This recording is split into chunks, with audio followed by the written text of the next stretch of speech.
Hi friends!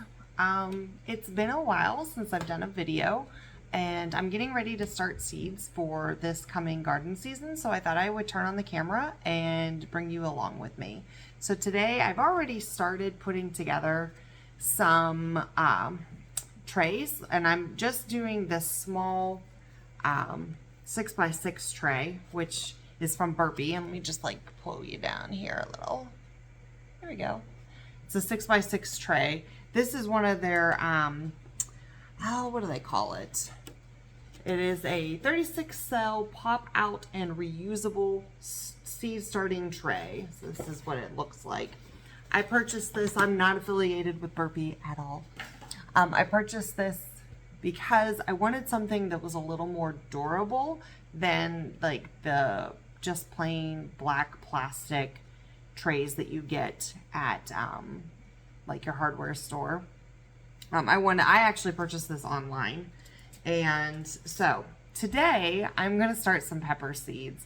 Peppers are huge in our house. We love them, and they take a little bit of time to germinate, mainly because they like heat.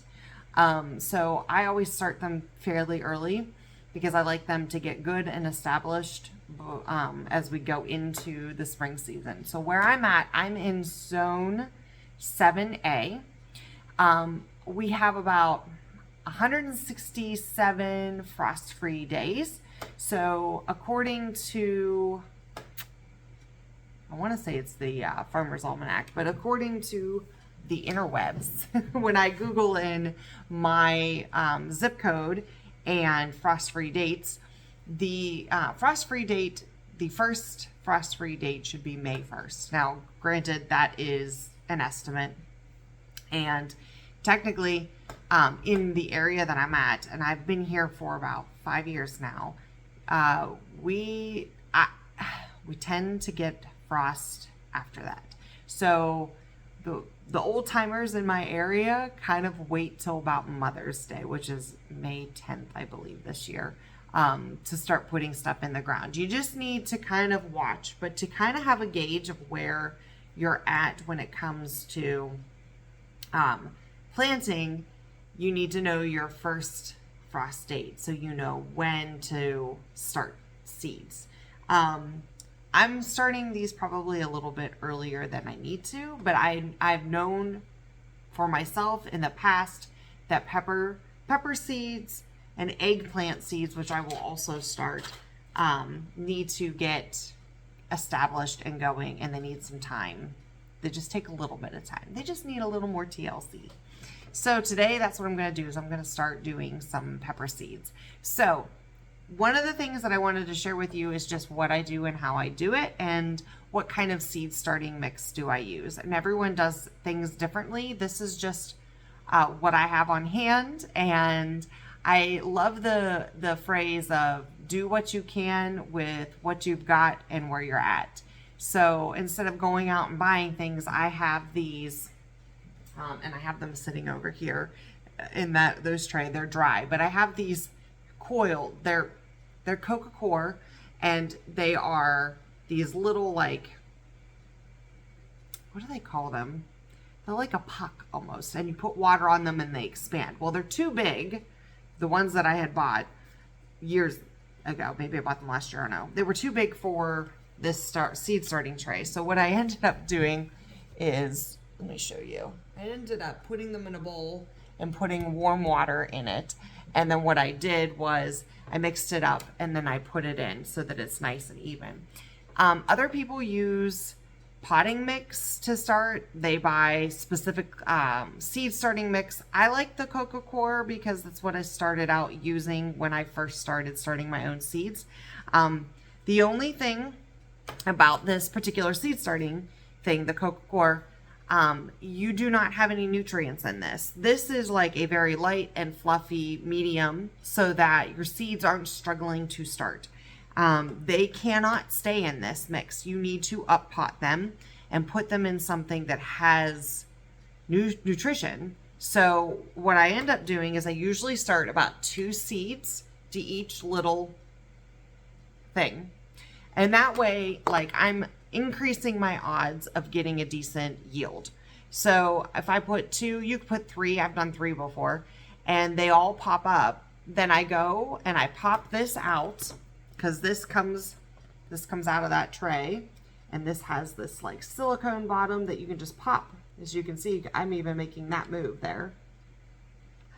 You can just pop that out, and then you can tease the roots away from each other and then up pot them. And what I'll do, which I wish I had gotten this, what I'll do is I will take, once those seeds have sprouted and they get their first true leaves, which I'll take you along when that happens, I will pot those into here, and I will do 1 in each of these types of containers. These are from Bootstrap Farmers.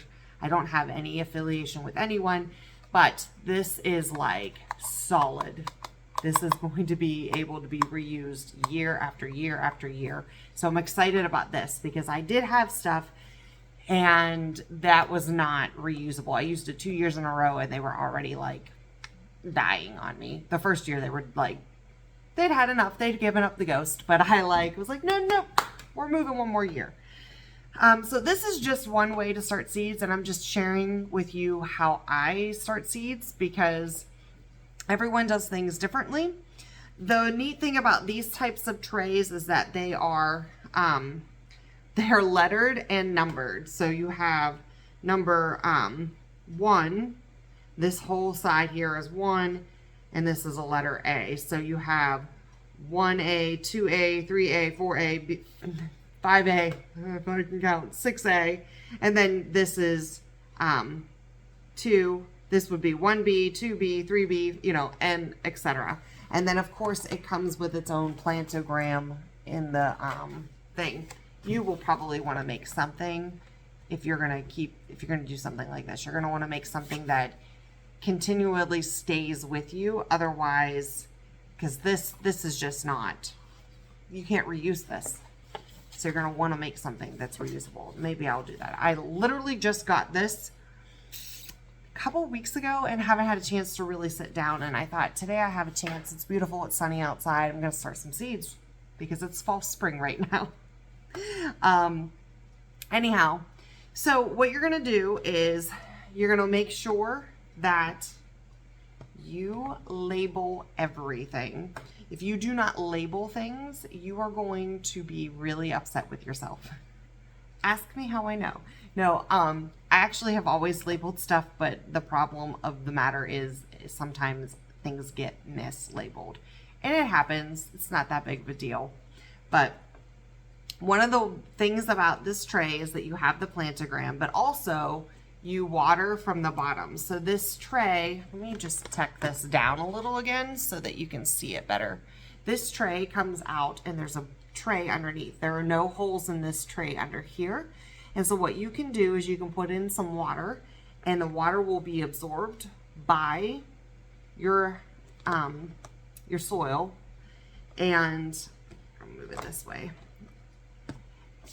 And it will feed, it will feed, but it will water from the bottom up. And so when it waters from the bottom up, you don't get anything on the leaves, excuse my hand, you don't get anything on the leaves of your plant.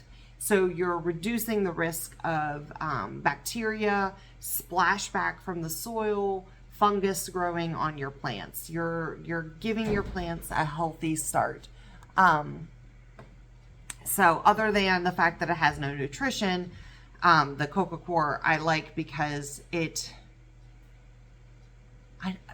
just like it. I just do. I don't know that that's what I'll do. I've done it with potting mix. I've started seeds in potting mix before and it's been fine. But this is just the way I've been doing it for a couple years now, and I'm just set in my ways. You can do it however you want. Just know that if you have coca coir, you have to up pot into something that has nutrition, that you can give nutrition to your plants. Otherwise, so anyhow, I just wanted to share with you what I'm doing, and then let me just get a couple of things organized, and I'll take you along when I'm seed starting, I guess, planting. Okay, so I've got a couple things organized. I didn't want to like make you guys watch that. So I think this entire tray is probably going to be all peppers. Might be, I might add some eggplants, but it's basically going to be all peppers. So let's start here. I'm going to do some long sweet peppers. This is something that we make mild pepper rings with. We stuff with sausage sometimes and eat. But these are some of our favorite. I've been growing these for, I don't even know how many years now. It's been a while. So what I'm going to do is I'm going to take these. There's not a whole lot left in there. I do not want a ton of these pepper plants this year. But I am going to start several. So I'm going to put a couple in here. Let's see. Sorry, I keep putting my hand in your way. So I'm going to put a couple in here. And here. So what are we going to do? 4 plants? 6. Let's do 6. That way we have extra. Okay, so now I'm going to put extra ones that I don't want back in here. One of these days, I probably should take you on a tour of how I organize my seeds. All right, so I'm going to come over to the plantogram and I'm going to write down. So I'm at A, B, I'm at 1A. So what is this? Long sweets? Long sweet. And I have it 1A, 1B, and 1C. Okay, so now I'm going to do, my California Wonders, which are like a bell type-ish pepper. And this, I love these. I grow these every year. And we use them to stuff for stuffed peppers. We use them in, I cut them up and I freeze them. So I'm going to do 1, 2, 6. I'm probably going to do more than 6 plants because I grow these so that I have them. And actually, I'm just going to stick another one in here. So I grow these so that I have them in the freezer. I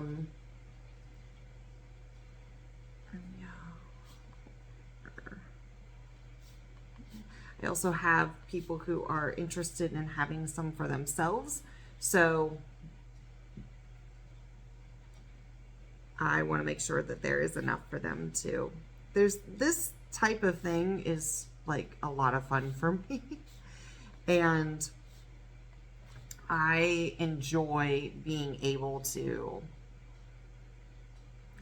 give what I've been able to nurse along. So, but anyway, so then I'm not going to make you watch me do all of this, but then I just come in here and I just kind of push them down in, not a whole lot. You just want to cover them up.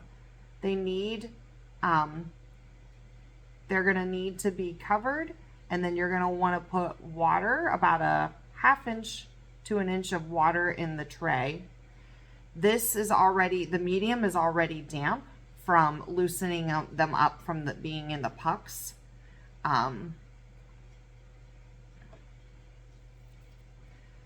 So that's good. It's always good to start with a little damp, like your medium being a little bit damp. So whether you're using like potting soil or you're using the coco coir or you're using seed starting mix in general, having it already damp is going to save you some in the long run. So that's a good way to do it. So I just kind of push them down in here. This one's going to have 3.